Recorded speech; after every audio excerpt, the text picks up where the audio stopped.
Most people work for money, but our guest, Richard Alvarez, has learned how to get money to work for him. Richard is a successful entrepreneur who has created multiple streams of income for himself. However, Richard did not start off being successful. In this episode of the Latino Business Report, you'll hear Richard talk about how his dreams of being a professional baseball player were shattered, how he couldn't keep a job, and about the multiple times he failed in business before he finally figured out what worked for him.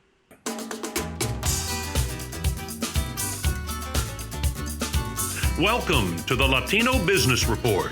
This podcast covers business, people, and issues of the day from a Latino perspective. The Latino Business Report is brought to you by TAMAC, the Texas Association of Mexican American Chambers of Commerce. TAMAC is the leading Hispanic business organization in Texas since 1975. Now for your host, J.R. Gonzalez. And welcome to our episode. Today we're going to be talking with a gentleman, Richard Alvarez. Richard is an unusual kind of guy. He is a serial entrepreneur. He believes in multiple streams of income. Once he gets one thing going, he's not satisfied and he has to start something else. As most of us are content with one or two sources of income, not Richard. He has multiple sources of income, and he's actually turned that diversity of a portfolio, if you will, into a very successful business or businesses. With that, let's go ahead and introduce on today's episode, Richard Alvarez. Richard, how are you doing today, sir? I'm doing great. Thank you for asking. Hey, thank you for being with us. Now, Richard, before we get started, let's get a little bit of background on you. I understand you are of Cuban descent, but raised in Puerto Rico, and you were also, as a young man, a semi-pro professional baseball player.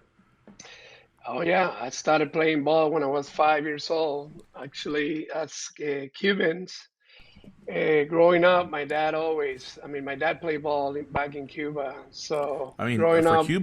For Cubans, that's an industry, isn't it? Just making baseball Yes, players and exporting them to the U.S.? 100% for centuries. Tell us about that experience and then what happened. Well, it was a great experience for me. It got me closer to my father, which was my idol, and started developing a talent from a very young age, and went all the way through the process of becoming a professional ball player. I remember back in the day when I was playing, all my summers were training. My friends were vacationing, doing this and doing that, and I was just in the baseball field doing my thing, and it paid off. I mean, when I was 15, I was discovered by a scout and went through the whole entire process on becoming a professional ball player. So met a lot of cool people, met a lot of professional players, learn about discipline, learn about commitment, learn about a lot of the stuff that I use nowadays in my business career. Okay, so what happened? Well, when I was 16 years old, about to turn 17, I was injured in an exhibition game, and I was a catcher, so I got a really bad injury in my right knee. Got rehabbed, went up to 90%, and boom, got injured again. So when I was 18, I knew I wasn't going to play ball anymore. And it was just the only thing I was going to do in life. That was my plan A. I didn't have a plan B, C, or D. That's it. That was your passion. You had everything focused in being a professional ball player and making your fortune Absolutely. that way. 100%. So how did you handle that? Well, I mean, after two injuries like that, you realized you couldn't play anymore. How did that affect you? It was a really bad and dramatic experience for me. I mean, it was just a combination of actually even shame. I was disappointing a whole bunch of people, especially my family. My whole entire family was just rooting for me, and they were just waiting for the inevitable, quote unquote, to happen, to see me wearing that big league uniform. And it was kind of a depressing, it was not, I wasn't in a good place. And most of all, I didn't know what else I was going to do. I mean, now what? So it was a very trying times. And it started something new in my life that I took it all the way to where I'm at today. Okay, you're 18 years old. You blew out. You have injuries. You can't work. So, what did you do? I mean, you're an adult. You had to work doing something. So, what did you do at that time? So that was when I decided. My dad told me, "So what are you going to do now?" And I said, "I don't know." And he said, "Just you got to go to school." And I was never a good student in high school. I consider myself to be decent, smart, uh, but I mean, school was not my thing. And I went to college, and 3 months in college, I told my dad, "Look, don't waste your money. College is not for me. I'm Ain't gonna not work, Dad. It's not gonna I'm work. not college material." And and he said, "So, but you need to do something." So I was now 19, about to embark in my new venture as an employee. So back then, I moved back to Miami.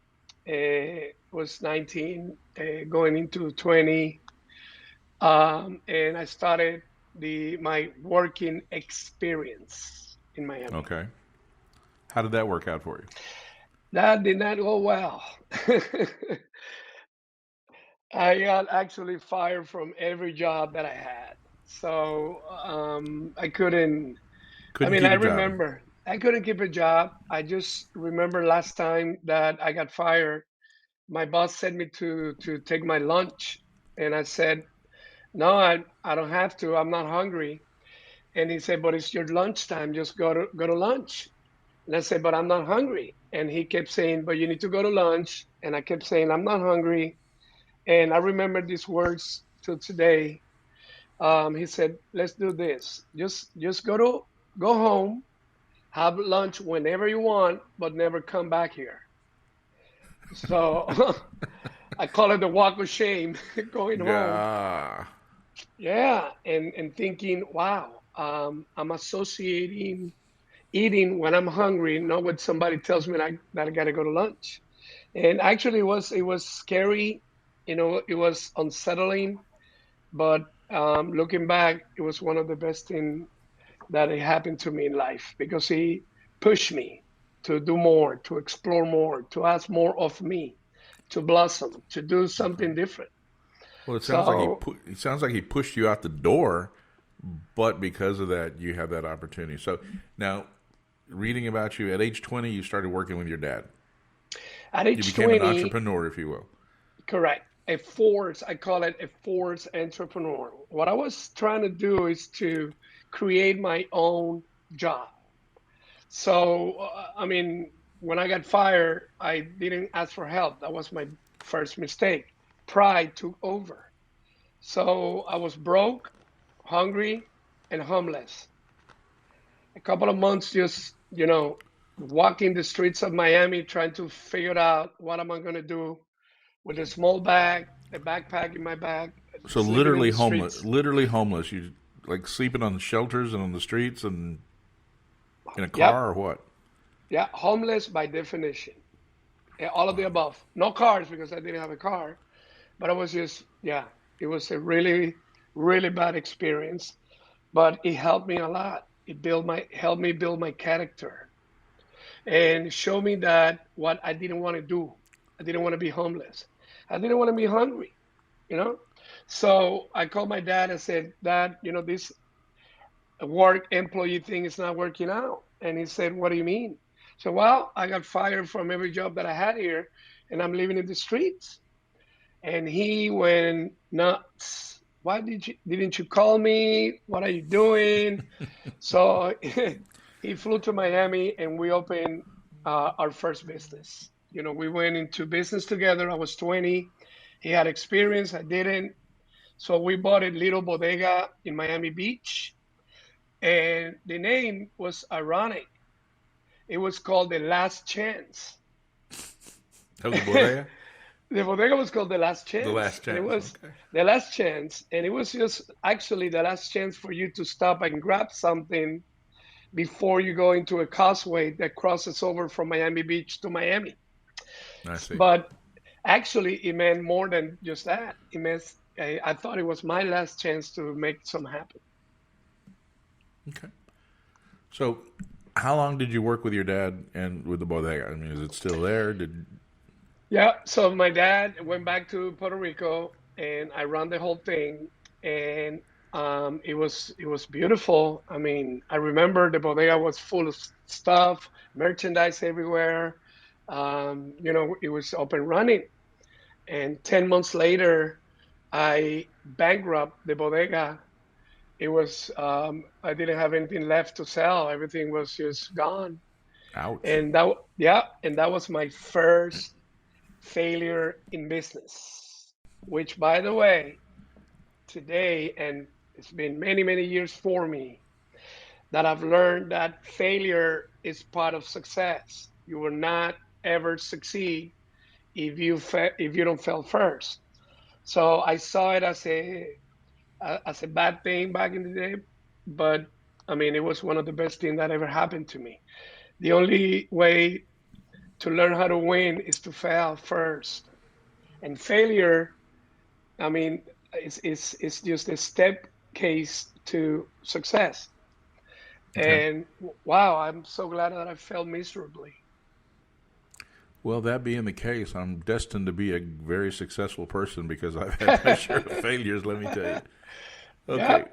Well, let's fast forward a little bit, Richard. One of the things that really perked my interest in wanting to talk to you is what you're doing with real estate. Tell us how you got into that and how that has turned into a successful business for you. Well, it was just a destiny thing. I started opening businesses and doing this and doing that, all kinds of Did businesses. you bankrupt any other businesses or just that one? A, another one, a big clothing business that I had. I made a bad business decision, and that was fast forward 20 years later.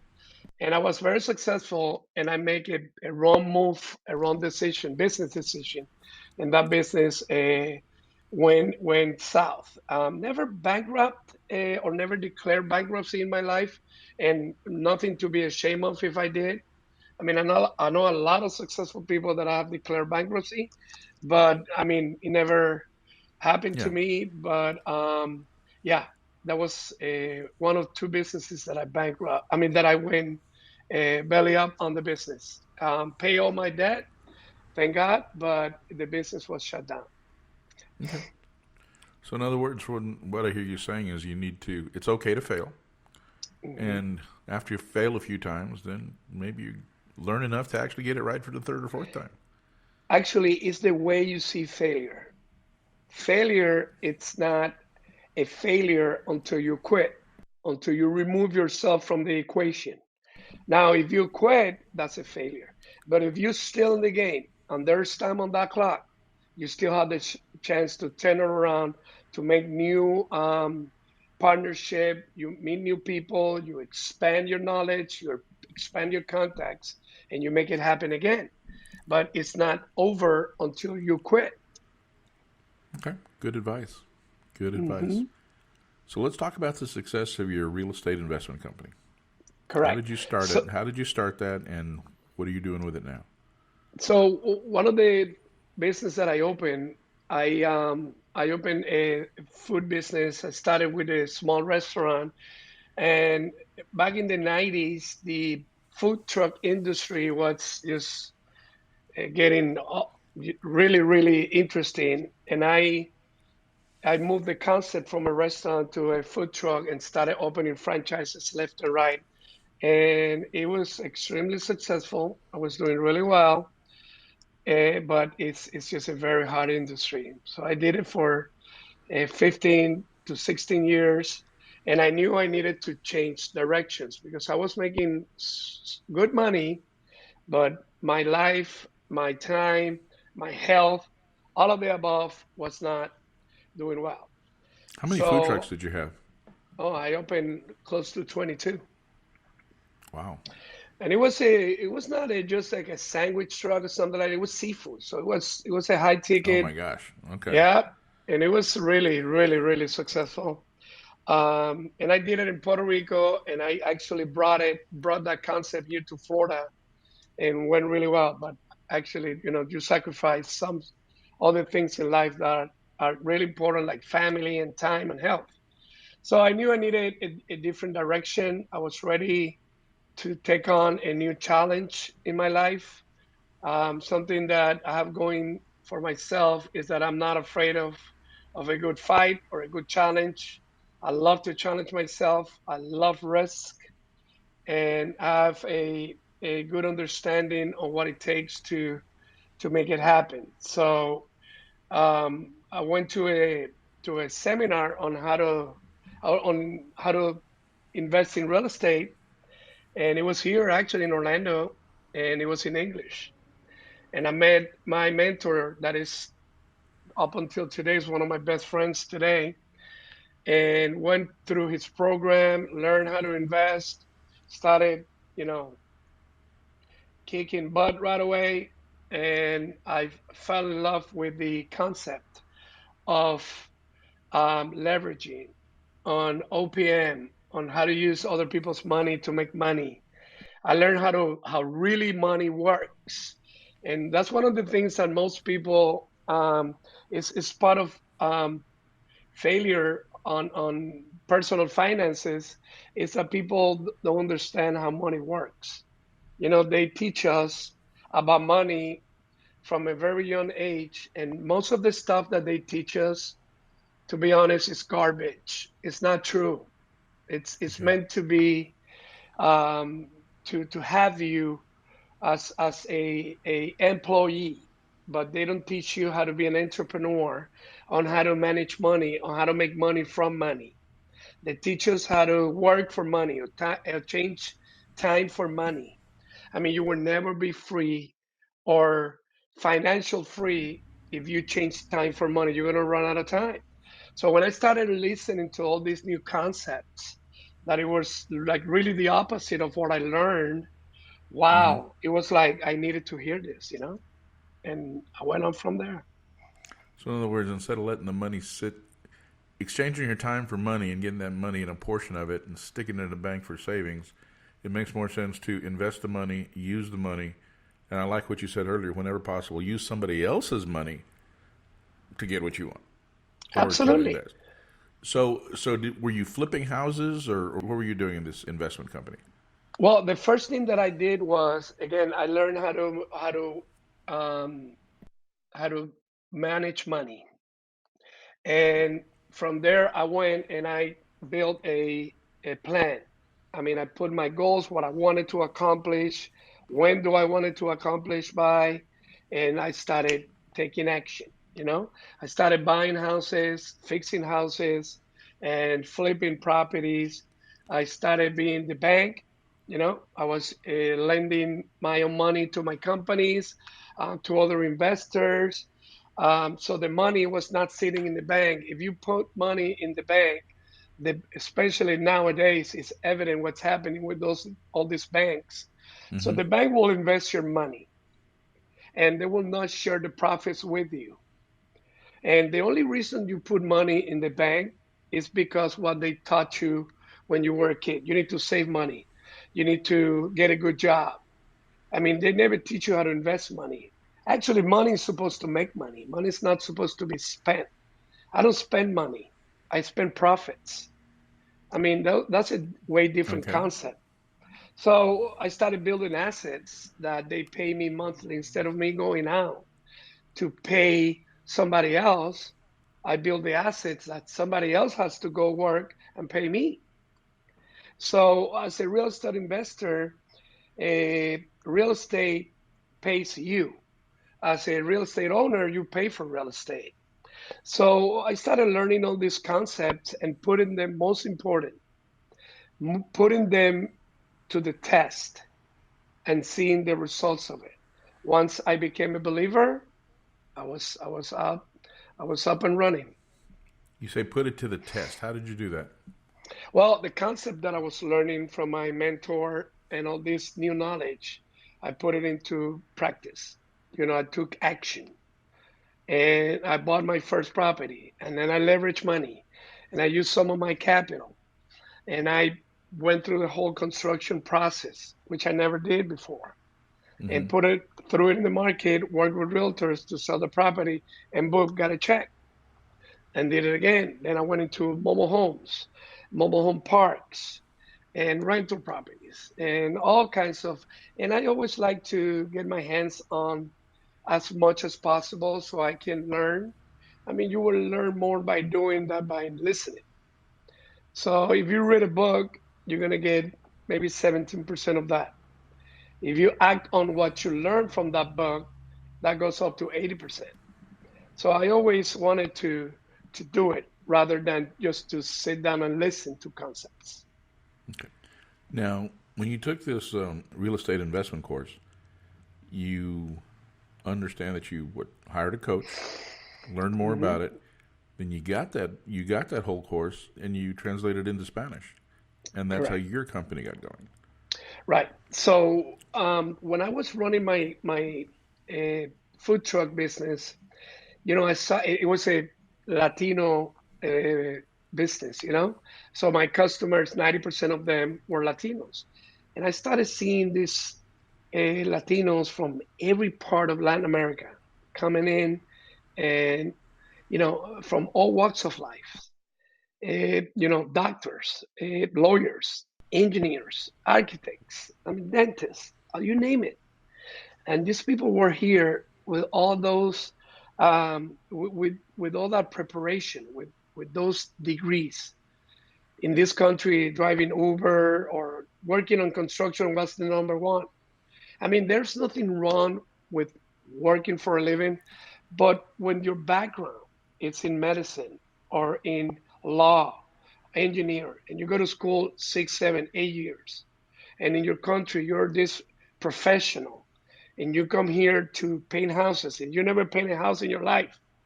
I mean, you're not living the American dream. And the common denominator for these people it was a language and the contacts. And that kept running through my head and my heart.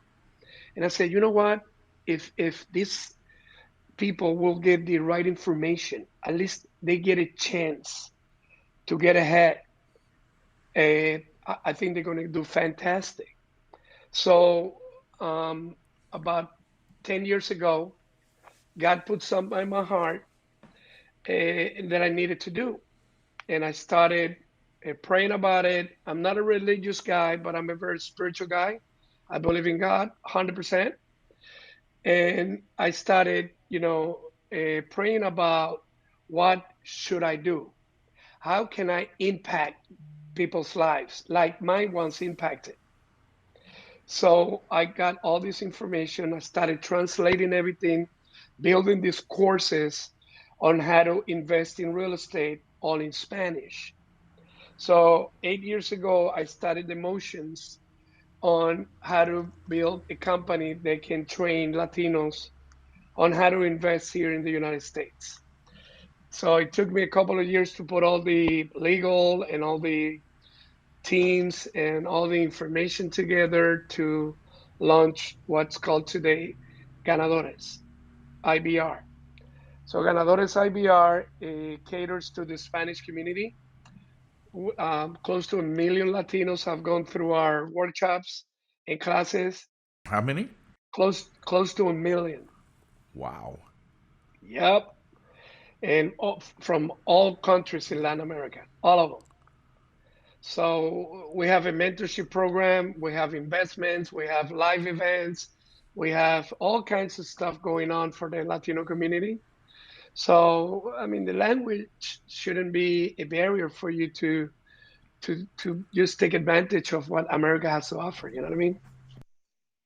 So in other words, you just basically got it, learned from very good people, translated it into Spanish, and started duplicating a lot of those courses in the Spanish language for new arrivals or immigrants or whoever coming or people who just didn't know any better of how to use money and started teaching them. Correct. One step missing there. I first learned. Second, I put it into practice. I needed to see the results.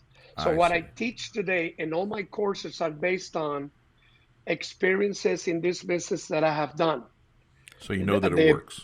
They not, and the ones that I failed miserably and the ones that I have success with. And that's how my courses are built. on success and failures. Because let me tell you this, if you go into business thinking that everything is going to be peaches and cream, you're going to be super disappointed. You need to know uh, what the ideas are, how to put them into place, what work, and of course, what does not work. I teach my students all the time. The best way for you to protect yourself and your finances, it's to learn. It's to learn. If you take your car to the mechanic and you don't know about mechanic, about anything about engines and stuff like that, the mechanic can tell you whatever and you will believe it because you don't know, They don't take and you will advantage of pay you. for it. They'll take advantage of you. So the best way to learn, I call it knowledge and contacts. You need to have the knowledge and you need to have the contacts. That way you can mitigate risk better than anybody. Okay. Richard, would you be willing to share with the audience today just kind of some of the tips that you've learned, and if somebody were interested in investing into real estate, what would be the basics they need to do? How would they go about starting that? Beautiful. So real estate, I know I love a lot of stuff about real estate. By the way, real estate is not my passion, but it is my pension. Just want to put that out there. Ah, okay, I like that. Hmm. Real Yeah, estate is not your passion; it is your pension. absolutely. My Okay, passion is helping people. I love that to pieces, and there's no money in the world that can pay you for that satisfaction that you get when you impact somebody else's life. That's my high. That's where I'm at today, and until the day I die, that's going to be my thing. Okay. So in real estate, one of the things, the cool things that I love about real estate is that it really doesn't matter what the market is doing, what the economy is doing. I mean, this country, we're going to face some really horrible things coming up here soon. Okay. I believe that in the next 6 weeks to 2 months, this country is going to hit a recession. How bad it's going to be, nobody knows. Okay. Not even the experts know, not even the government knows. But I mean, there's no way to avoid a recession. Actually, the government wants a recession to tame inflation. But it doesn't matter how many banks fail. It doesn't matter what happened in 2008, which, by the way, I was in the business in 2008 and did pretty well. The housing, it's one of the human needs. So when people are losing properties, they have to go rent. So you're never going to run out of customers. What right. changes? The market. So a couple of months ago, actually, it looks like it was last week, but about 10 months ago, everybody was buying property because the interests were so low. So I knew that that was not going to last forever. So I knew a lot of people were buying to sell, thinking that was never going to stop, which it did. Interest started going up. So the housing market cooled off a little bit. But guess what happened? People started renting more. So the rental market went up. So I always tell people there's always going to be people buying, always going to be people renting, always going to be people vacationing. So in real estate, you're never going to run out of customers. You just got to be able to adjust your strategy to capitalize on the current trend because housing is like water and food. People need to have a roof over their Okay, heads. makes sense. Some of the basics. So, Richard, I'm sitting here. I got a podcast. I have a business. I want to start getting into real estate. Where would I start? Right. So it's first of all, the one thing that I teach every single week is you need to know what you need, know what you want, what you need. I need cash flow. I need to capitalize. I need to make money to do other things or other businesses. Like right now, the best bank in the world is called equity. Okay. If you put money in Okay. the bank and the bank goes belly up, the government will, yeah, they have Well, a FDIC bailout. Something. bailout. Yeah, but if you put money in real estate's not going to get up and go. So if you know what you want, I want cash flow. So there's different strategies for cash flow. For example, rental properties, that's cash flow. And in rental properties, you have a couple of different cool things. You can depreciate that property on your personal taxes. Okay. You can open a corporation and throw a couple of rental properties on that corporation, and you can write off a lot of your own expenses, personal expenses, through that corporation. And also, you have equity. A couple of years later from that investment, that property is worth more. So the rental market is always going to be active. I mean, not everybody can buy a house. Now, if you want to get into a bigger cash flow situation, you go to multifamily. I own a lot of Airbnbs. I love that business model. I don't run any of it. I pay people to run that for me, but I got cash flow, I have equity, I have depreciation, and I have appreciation. So, I mean, it all depends on what you need, not what you want. Okay. Makes sense. Richard, we're almost out of time. I just want to thank you for being on the podcast, and I really, really appreciate your passion that you have for helping other people. It seems like that's the basis of your operation. And I know you do a lot of philanthropy work, and you do a lot of giving back to the community that we haven't talked about. Is there any special pet project that you're out there that you like or want people to know about? Yeah, so we were launching this year Ganadores al Rescate. That means Ganadores to the rescue. We just want to get out there into the local communities and see where we can impact people.